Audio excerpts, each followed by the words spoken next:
Hi guys, it's a rainy day on my solar boat, and unfortunately, because of the moisture and rain, I've not yet been able to do the work outside on the trimaran upgrade. I get the pontoons ready, gotta coat them and strap them on, bolt them on with the arms. But because we cannot do that right now, I think it is a perfect time to show you the entire construction process of this boat, the Helios 11 solar prototype. I haven't yet bothered to edit the video, but here it is. Here are all the clips I've taken from the entire build, and I'm gonna support that also with some illustrations and commentary. So let's go.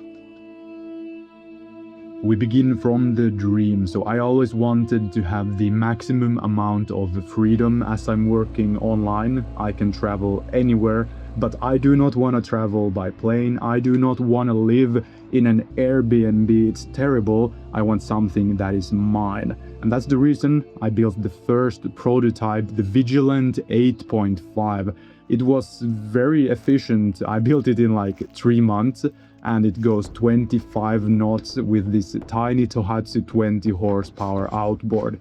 It was fun to live there, but here's an image of me being grumpy, as it's still cold living in the Nordic archipelago. I was living there for a couple months in the boat, but yeah, you gotta like find a place to shit on an island, and you can compare that image to this image where I am happy. I've made up the plan. I've made the decision to build the Helios 11. So we move over then to the first parts. The first parts are actually not related to the boat.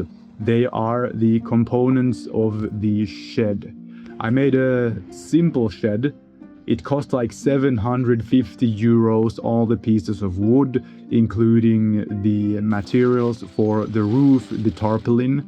And in total, I spent like 1,500 euros for materials. Here I'm setting up the entirely straight support structure where the bulkheads will be put onto. And there's an image of the shed in the middle of the forest.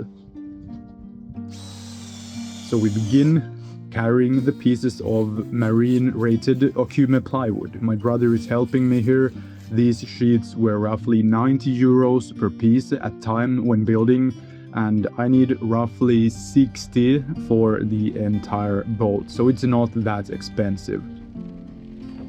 I started by cutting out every single bulkhead and laying them straight 1 meter distance from each other. Here are the simple plans, so just the pen and paper, basically just figuring out the dimensions of the bulkheads, and then later on I also made some eyeball adjustments as I had them laid out in a straight line. I could see if something needs to be shaped a bit more refined, and I did that, and then I proceeded to make the 12-meter long single sheets of plywood. We need to attach one plywood to the other, and the beveled seam is the one I chose. You can save a lot of time. You don't actually need to grind them perfectly. I even sanded them, but in reality you could just run it over with a machine. I got that later on. It takes like 1 minute per seam, and that is good enough, because this seam will not be a failure point. You will cover it with so much glass fiber, so it is enough to be kind of precise, not exactly. Here's an image of me carving my physique in the gym. Also important to not just do manual labor. When I do a lot of manual work, I end up in this gobbling posture and I feel terrible, so I make sure to open myself up in the gym, but not making myself too tired, because of course I still gotta work. Here I'm making the first seam of the plywood, just thickened epoxy, and then we clamp it together with weights. Ideally you would have a complete clamp that goes over the entire structure. You could build one in like 1 hour from a couple pieces of wood, but I didn't bother to because I was lazy. Here are some images of the bows and arrows I sold. I didn't want to take them with me on the boat to save weight, and that was an absolutely stupid idea, because just a couple kilos or 10 kilos, even 100 kilos, really doesn't change the performance of the boat. So now I really wish I had known this. There's no reason to optimize the weight that much. I could have the boat on board. Okay, we continue. Here I have laid the walls of the sofas. The walls of the sofas are very important structural elements. I'm gonna glue them in as well as I can for now, and later on we can make the epoxy seams thicker, better, and also reinforce everything with glass fiber, but we're not gonna do that yet. And for all the areas where we don't have the cabinets or sofa walls, I make sure to add wooden structural beams.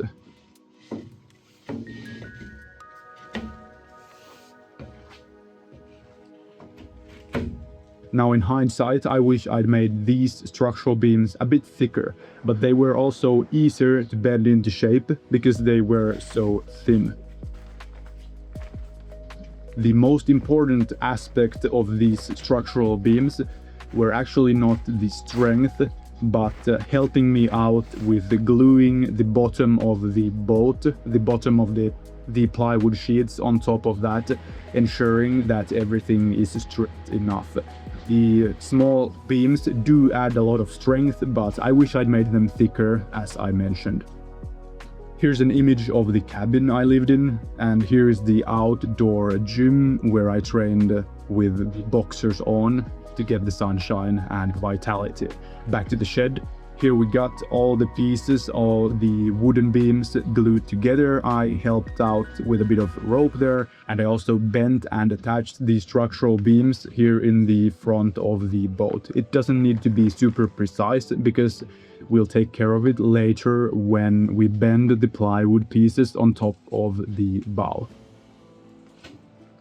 Now fast forward, we have glued the first side of the bottom on, and then I had to go to the supplier of epoxy and glass fiber. We have the biaxial glass fiber here. It is the strongest one you can get normally.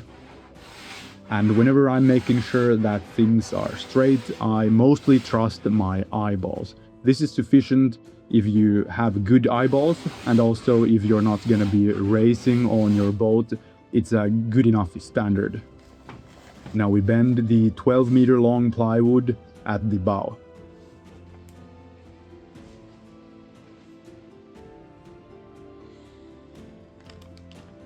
Here's my girlfriend. She was sometimes helping out with the build, and the way to then push down the bending plywood is to use these wooden beams attached to the roof to push it down, also using screws.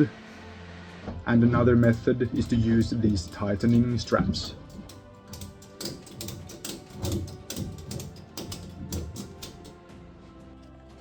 Quickly about the epoxy systems, so it's very simple to mix them up. These pumps supply the correct amounts, but you can also make sure that you are more precise by having a kitchen scale. And sometimes you want to make a sort of runny epoxy. This time I use very runny epoxy because I just want to get it in there. I'm working underneath the boat on the inside. It's terrible, so I just need to get it in there, and then I squeeze it and make sure it fills everything. And later on, when we flip the boat upside down, we can take another look at these seams and make them perfect. Now here I'm pushing the plywood sheet down with a screw, and then the gap will be sealed. So all the seams underneath the bottom don't need to be perfect, as long as everything stays in place. And I'm using manual tools sometimes in order to make more organic cuts, such as this one here at the bow. Fast forward then, I have made this entire plywood sheet that will cover the sides. I attached it the same way, first lifting it into place and then attaching it with a couple screws, then just getting whatever epoxy I can in between the seams, maintaining an okay standard. Now we got the sides and the bottoms of the boat secured, So it is time to clean up all the mess we've done, making everything smooth and nice. Here's the mistake I made, so I covered up with a piece of plywood. Really easy. Next up, all the plywood seams are reinforced with a strip of glass fiber. You can buy this glass fiber in pre-cut tape, but for now I manually cut it out from the roll I had. You can cut the glass fiber using scissors or a blade. Here I'm displaying another type of glass fiber. This is the twill weave. It forms better around tight curves, and I'm making sure here that the corner is absolutely overbuilt, because if the boat is gonna take a beating, it is most likely at the corners. Now all the seams are covered with 2 layers of glass fiber, and on top of that I cover the entire bottom with 2 additional layers of glass fiber. I made one side at the time, and this allowed me to not work 48 hours in one go. Now we fast forward to the painting. The painting is absolutely boring, so I didn't even bother to shoot it, but I've covered now everything of this single side with marine rated epoxy paint. And then, because I made one side at a time, I need to clean up the seam first with warm water, because there's these amines forming on the top of the epoxy and glass fiber whenever it cures. You need to get that away, and then only can you start grinding it, so it's gonna be prepared for the next layers of glass fiber. Now the best parts of the build were the breaks in the sunshine in the middle of nature. Back to work. So now we've covered one of the sides and we are preparing to glass fiber the other side. Important note about making the glass fiber reinforcements and any work with epoxy is that you first need to soak the wooden surfaces with the epoxy. Let it sit for 20 minutes, 30 minutes, then it soaks into the wood and the bond will be way stronger. And afterward, you add more epoxy and then you put on your glass fiber and work it in. That's gonna result in a much stronger final result. Now again, we fast forward a bit. I've covered everything with glass fiber and I've painted everything. I have not painted the middle because there we're gonna have our keel, and this thing will keep the keel in place as I glue it. So here we got the 6 meter long teak keel. It is 10 centimeters deep, and yeah, these structures of leftover wood pieces keep it in place, and then I can apply my epoxy. I do not proceed with the glass fiber attachment of the keel now because I want to make sure that I don't move anything. I eyeball it, and then I also take a picture of the keel to ensure that it's completely straight, because that would be the greatest nightmare, to have a bent keel that you just need to rip out and do it all again. I finish up the shape of the keel with some marine foam core.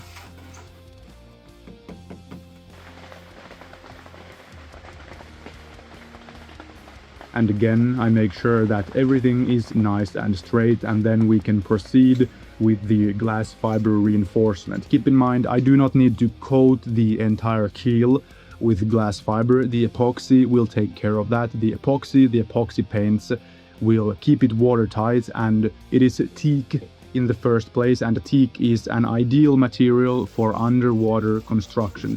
If we ever do get some water ingress in the keel, it will not come into the boat because they are separated by a lot of epoxy and glass fiber. So the keel is sort of a separate structure, and I made it that way intentionally.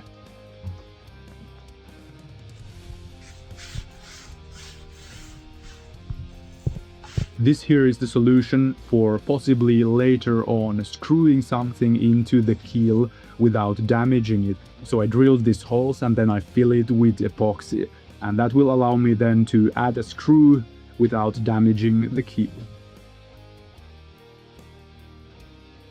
Now we fast forward, I have faired the entire bottom of the hull with a rotary tool, and here you can see there's some unevenness in my initial job, but now it is completely fair, and the next step is to add several layers of epoxy marine underwater paint, and it will be very watertight.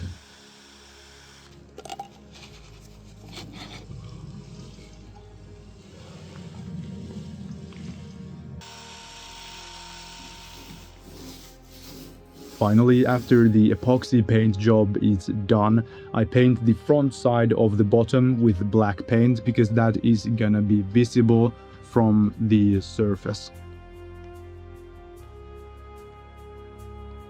And a quick note here for anyone building, make a thicker bottom epoxy and glass fiber coat. That is highly recommended. It will not become that much heavier, but it will become exponentially more wear resistant and strong.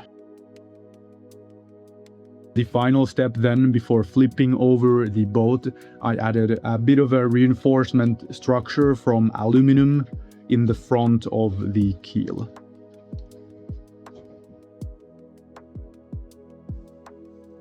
Now then, we're ready to flip the boat over. I'm underneath, removing all the supporting structures that are carrying the boat. And then I just add 2 supporting beams that enable me to flip the boat over manually.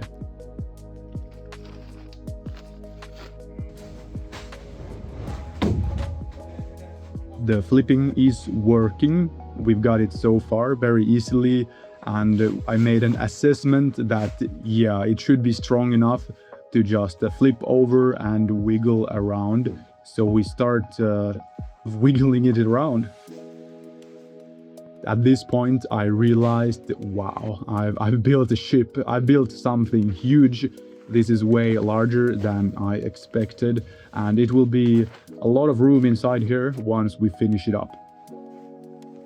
So we just continue wiggling it step by step, flipping it over a bit more, making sure that we have something soft underneath, and making sure that all of the weight doesn't go on one single area. And there we have it, it's flipped over. I am very happy.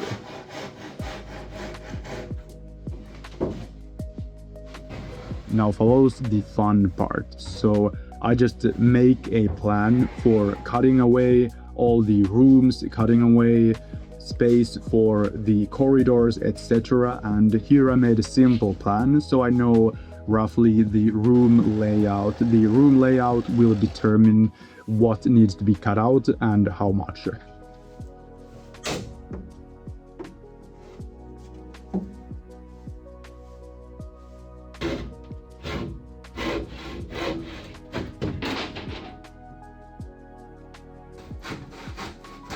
For the living room, we cut away quite a lot. I make sure that none of the supporting plywood is less than 13 centimeters deep.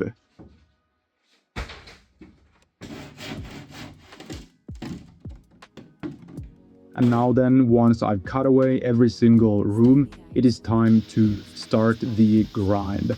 So I grind up every single seam, making them good for improvement, because they do need improvement, but you cannot just put more epoxy on top of them. You need to grind them first. I also cleaned up some of them with warm water, but then I realized I'm gonna grind so much that the amine layer I mentioned previously doesn't really matter. Now we fast forward a couple of days, all of the seams have been cleaned up and grinded clean, and we can proceed by laying out the tapes of glass fiber reinforcements. So here I have gotten the rolls of glass fiber. This is 12.5 centimeters wide biaxial weave. I can put it straight onto the seams, and then I make a double seam with half of the thickness. So we got one layer of the roll, and then we got another half layer of the roll on most places. Some of the seams are reinforced 3 times wherever I feel that there needs to be more strength. And here's a tip: if you want the work to proceed quickly, you just add a lot of epoxy and then you clean up the excess later. If you have just a bit more epoxy, it will still be strong, and in the end of the build you might have like 1 kilo of additional dead weight, and that really doesn't matter. This step of improving the seams and also making the glass fiber reinforcement took a lot of time. So I did it in a streamlined fashion, one segment of the boat at a time, 1 meter. So first I added the thickened, roughly this radius seam. I wetted out the surrounding pieces of wood that were exposed. I wait for a while, and then directly I put the glass fiber on top of that, while the epoxy seam is still soft. And in that way, I didn't have to clean it or grind it in between, and it saved a lot of time, and I suggest doing something similar. Now all the seams are improved and reinforced with glass fiber. I continue by sawing out different pieces I still need to add, such as some reinforcing structures and the bow. But before that, we can take a look at how it seems here now before we proceed with the next steps. That is the bed, or to-be bed. And here we have a triangular piece for the bow. It is mostly there to support the floor of the bow. The bow is strong enough on its own, but now it will become even stronger. And this triangular piece, I just eyeballed it, and then I refined it a couple times, and then it fit in very well. I add a lot of epoxy to cover up everything, and then I continue with these sofas, and that is the method for precisely cutting out the shape of the sofa top.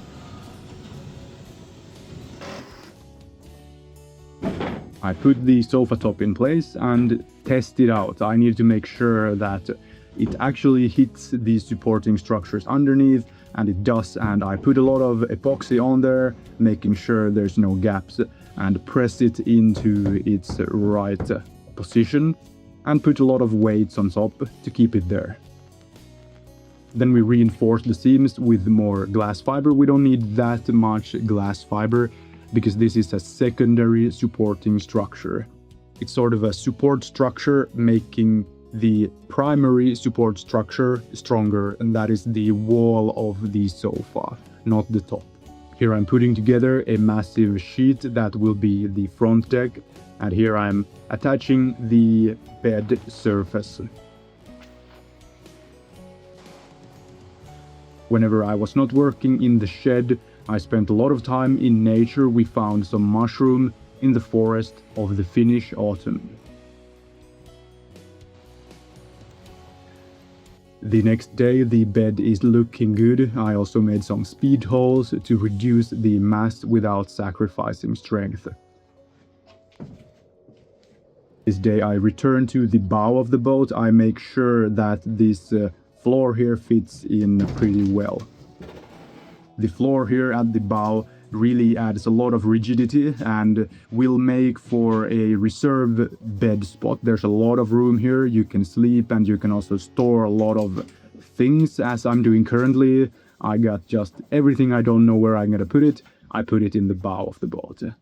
Of course, we also reinforce here with glass fiber. Just one layer is sufficient, and then I continue with the eyeballed additional bulkhead here that will give more support for the next sheet of the floor, because we obviously need to cover the entire bow with a floor.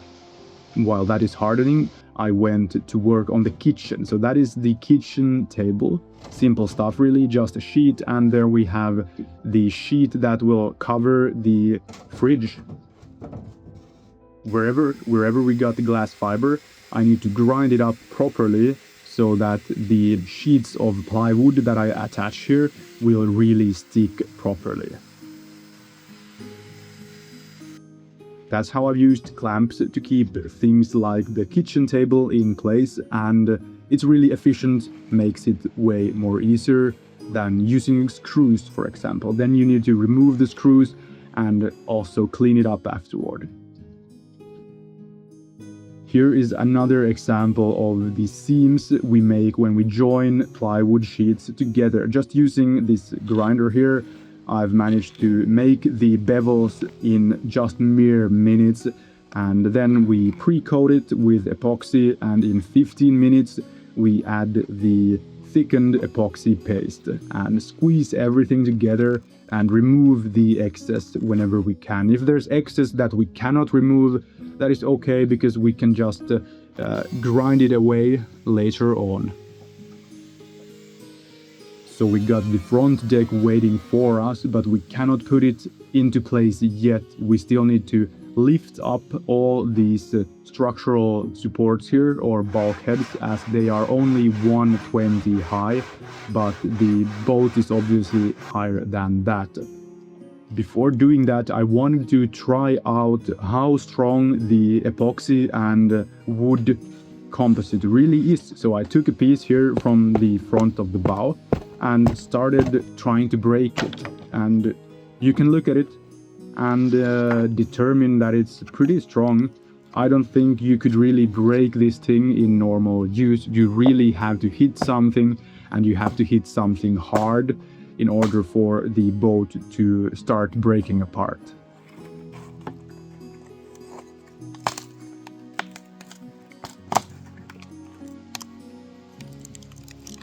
Yeah, that is strong. I trust it. I will put my life cruising on this boat made out of glass fiber and marine rated plywood.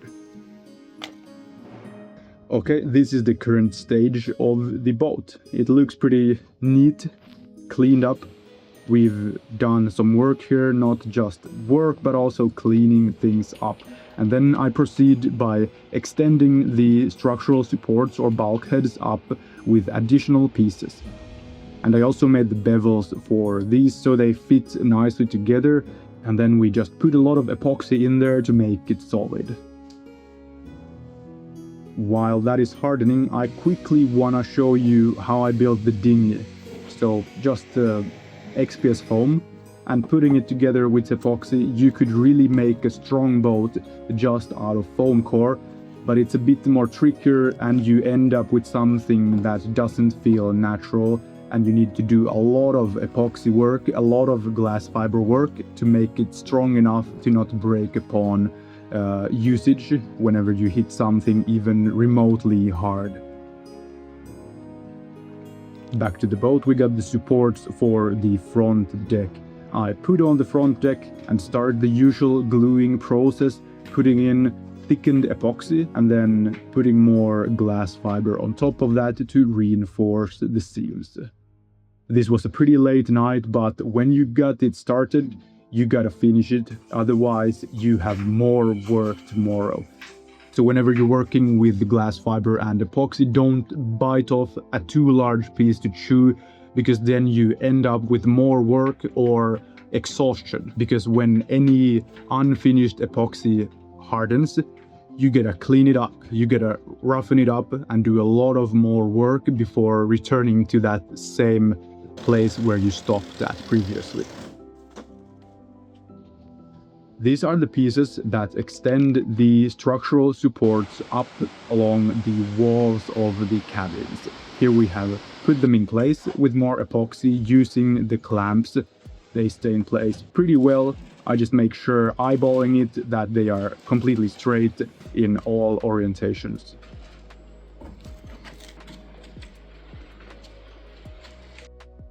Now we got the 6mm plywood top walls in place. We attach them again with the clamps. Make sure we got epoxy in middle of the seams, not just on the outer sides of the seams. And then I can push the pieces together from the outside and the inside using wooden beams, wooden sticks, whatever I find laying around the workshop. On my way back to the cabin, I saw a huge elk. The work continues. Here we are reinforcing the seams of the bottom and top walls with more glass fiber. We just use one coat of narrow strips, 6 centimeters wide strips. Now, after extending the bulkheads and the structural supports, I can add the beams of the roof.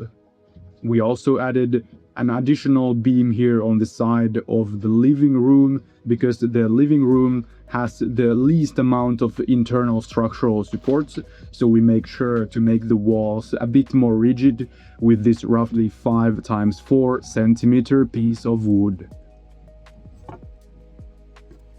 I've shaped every structural beam to be as light as possible without losing its structural integrity, and that is especially important for the roof. You want to take as much weight away from the roof as possible. At this point, I continue with the windows. I just cut them out and make them good enough so that I can later on make the exact dimensions according to my measurements.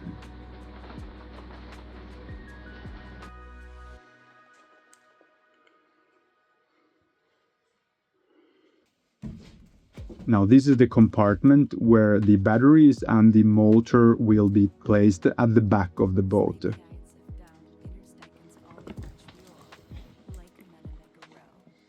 Here's some of the kitchen. That table turned out pretty well. The fridge compartment, that's the toilet. I will make the wall later. You can see the results of the toilet walls later and the door as well. It's getting pretty cozy in here, and this is the step of the build where you really start seeing it coming together. Here we have the cabinets, the storage, and I'm gonna put more shelves here as structural supports. Of course, we need more structural supports. This is not sufficient. You gotta make the walls rigid. Here's a view of the front deck as well. We got everything in place. It feels that we are almost ready to go on the oceans, but of course there's a lot more work to be done here. Here I've tested out the paint job on the inside a bit, and there were other things to do before that, but just a test. These pieces of wood turn the internal structural supports into I-beams very strong. So now we have glued the entire roof in place. That was pretty easy. You just lifted up the entire sheet up there, not in one piece, but in several pieces that were then attached to each other on the roof. So I didn't have a 12-meter piece. I had 2 5-meter pieces that I lifted on top of the roof, and those two together covered the entire roof. And then using beams from the underneath and also weight on top, I managed to get everything nice and tight without having huge gaps that needed to be filled with glue.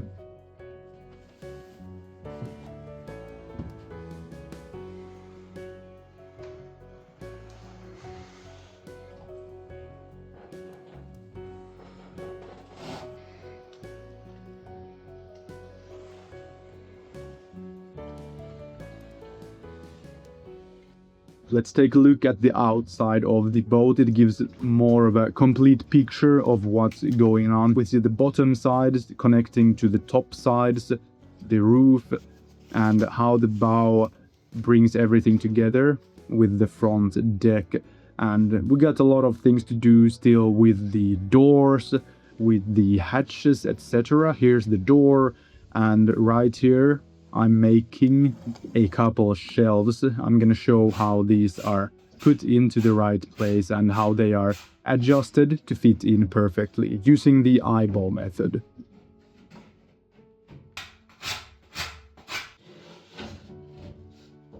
So all of the shelves are simply glued in with the good seams at both the top and the bottom.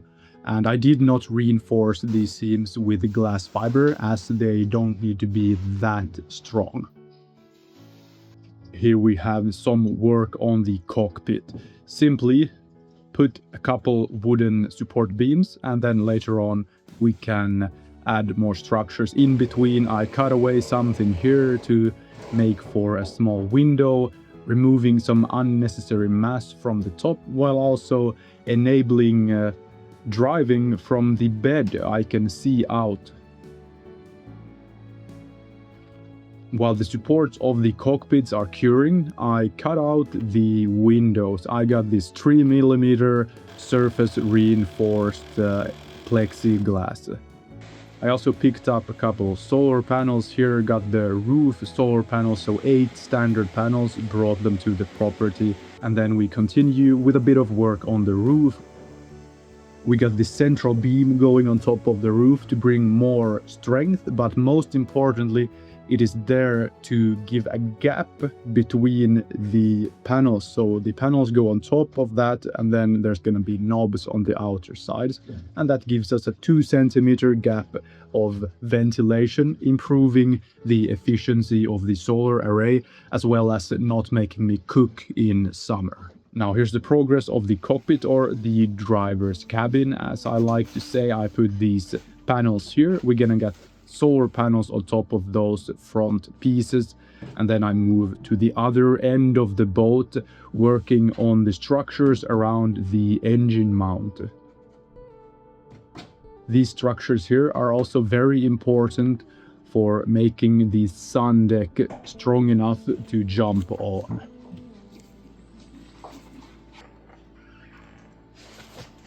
So now we're gonna put on the sun deck. Important note here, you can see I have soaked everything with epoxy because it's gonna be very difficult getting underneath there, doing all of the epoxy coating upside down. That is why I do it prior to gluing the entire sun deck in place. I've done this in almost every other structure as well.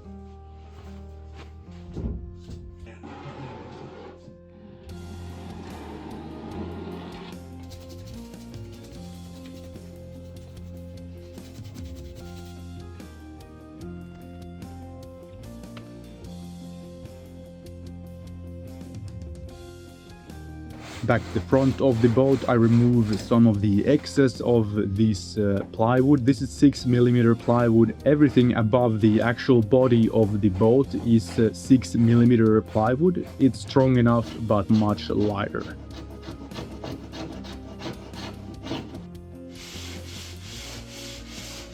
At the rear, all of the edges of the plywood are covered with strips of wood. These are like this 90-degree angle pieces of wood covering the corners of the plywood, making them way stronger, and also that's gonna look pretty. Now the fun begins, or actually everything has sucked so far. I do not like manual labor, but we are covering the entire hull now with a coat of epoxy, and after this epoxy coat I lightly sand everything. I have also cleaned it prior to this with warm water to remove any of that amine layer that is not good to have there.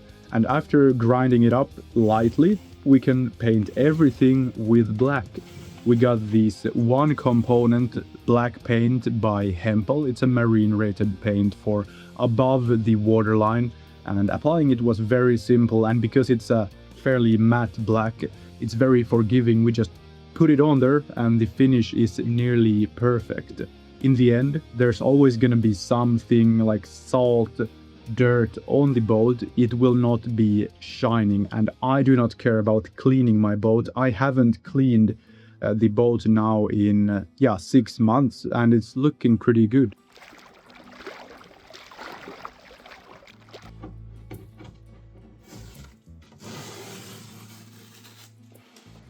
Now I'm making the frame for the hatch of the windshield. So we got a frame inside of the frame of the hatch, and that should be sufficiently watertight. We proceed with the hatch. So I made this frame now, and then I put it on top of a polycarbonate sheath and mark out where I should cut it. I apply this sealant thoroughly to make everything watertight. And also this sealant will keep the actual glass window, the plexiglass window, in place together with the stainless marine rated screws.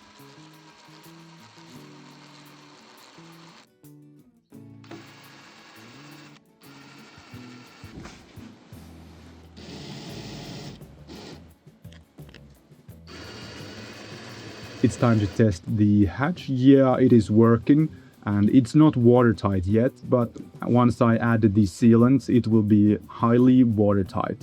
It's not strong enough to take a big wave, but I'm not gonna go into big waves just yet. Maybe we need to reinforce the hatch a bit, but for now that is sufficient. And here we can take a look at the door. So these doors, to be honest, are a bit too flimsy. They are lightweight, of course, making the boat better, but I could have made the doors a bit stronger. They do fit very perfectly here, and the gap is tiny. I do not want the cabin to be airtight, because then we have no ventilation when the doors are closed. Now we come very far. We've already started the paint job. Now it's just a matter of cleaning up all these surfaces to be prepared for painting everything white. I'm painting almost everything white. Here you can see also the progress of the walls of the toilet. Very simple. And then we can tape some areas in order to leave some wooden structures visible underneath epoxy coat.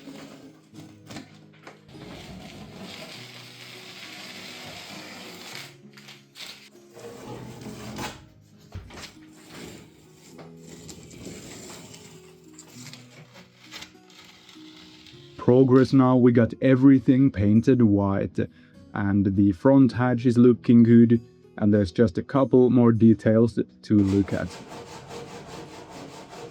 The reinforced structural I-beams got a bit of wooden surfaces still exposed, so we're gonna grind them, clean them up, and then put this dark varnish on top of that.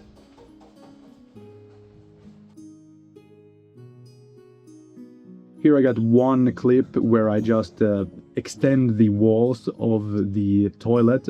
So all of these things are not directly structural, so they don't need to be super strong.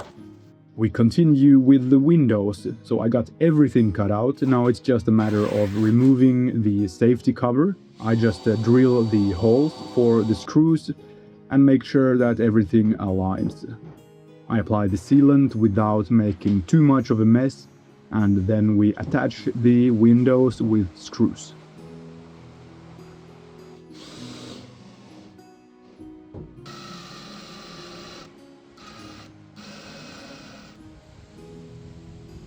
I was also working a bit on the mast support for the backup sail. Here you can see the only clip I bothered to take. So we got the circular piece of plywood, and in that I'm gonna drill a hole, and then we can poke in the mast. It is supported at the base at the bottom of the bow. Okay, so next we coat all the uncoated surfaces with epoxy. That is the floor and also the sides of the sofas, and yeah, every other surface that is not white. That is the progress of the toilet. A simple door and the extended walls. It's time to make a table. I got some leftover pieces, and those are excellent for making a table. There's the supporting pole. We just stick it through there and figure out how to make it straight.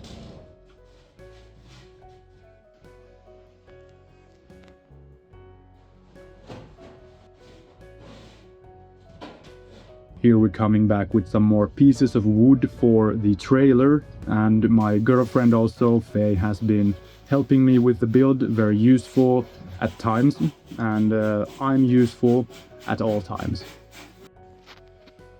That is how it looks now, completely painted. We are pretty much ready now. We could throw this in the water and it wouldn't sink, at least. I'm very happy with the progress so far, and it looks cozy on the inside when it's dark outside. The front windows are still to be installed. I'm pretty happy with the result of the windows, as they haven't been leaking at all. Now it's getting closer to autumn, it's getting cooler, but the boat is soon ready. I make sure to take care of my health to some degree. We can ignore all of that epoxy on my fingers and all the dust, the sawdust. But here's the table progress. We have coated it, also made the hatches here for the cabinets or whatever you call them. That's pretty much all the storage space I will be needing personally. It's starting to look cozy here. Now, after testing and coating the table, I can install it.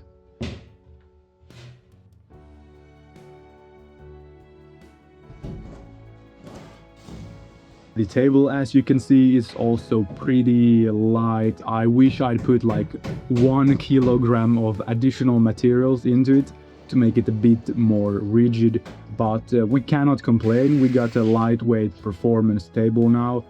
It is pretty solid. Now I'm shaking it here. It's not that rigid, but it doesn't break either. So we saved a couple kilos here, I guess.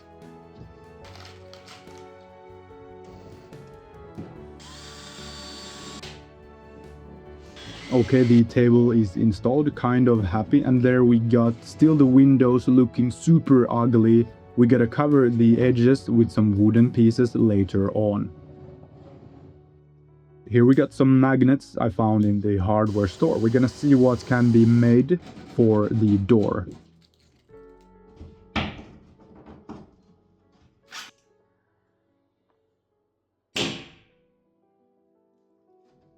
The main doors at the back of the boat, they also have these magnets at the top and the bottom. They are very strong, and they are a bit too strong because it makes this annoying sound when you close the door. Here it is time to test the fit of the motor. So what we got here is a 6 kilowatt e-propulsion outboard. It's 30 kilos in total and absolutely easy to install. Here's a closer look of the magnets, not that proud, but it works. Time for a break. We're going to the beach, testing out the lightweight performance dinghy I built. Unfortunately, I lost the dinghy. It was stolen here in Spain, but I want to show you just how good it was. This is like 7 kilos, absolutely easy to transport, and it works pretty well. Would just need a fin in the back to make it move more straight, but otherwise just perfect. Very strong, very rigid. You could make a proper boat using this construction method. Not for the oceans, but for calm weathers for sure. And here we got the boat now. It is outside. It is ready to be pulled out on the oceans, or the Baltic Sea in this case. Everything is done. We just need to install the batteries, the solar, and there's really not much installation work to be done. We just push the boat in the water. The empty hull is under 500 kilos. Very strong, very rigid, nevertheless. We move it somewhere for the night, and the next day I head out. Pretty excited actually. I've been very tired the previous weeks during the build, and when you're tired, you're just working yourself to death. You're not really excited. It is important to remember why you started something in the first place. In my case, freedom. And is it freedom if you're sort of a slave to freedom? I do not want to work myself off, and I've learned a lot from this project to not take it too seriously. You're not in a rush to build freedom if you have to sacrifice your current freedom and your health. So that is something I will keep in mind for my next prototypes, and I hope you can keep that in mind also, to not work yourself to death. Take a break, pay somebody else to do the work once in a while. Just educated myself into being an electrician. Here we're now sailing on our first journey in the Baltic Sea after installing the solar and the batteries and the motors. In another video I can talk about the electric systems, but to be honest, I'm not that interested in the electric systems because they are so simple. Like what exactly do you need to know about them? But if you really wanna, let me know in the comments, and I'll also make a proper video about the installation of all the electric systems, the solar panels, etc. I got the build plans and also the build manuals highlighting all of these steps with the epoxy, with the glass fiber, with the plywood, all the tips I could think of compressed into a single manual. Take a look at that if you're interested to get started on your solar boat. Thanks for watching. See you soon.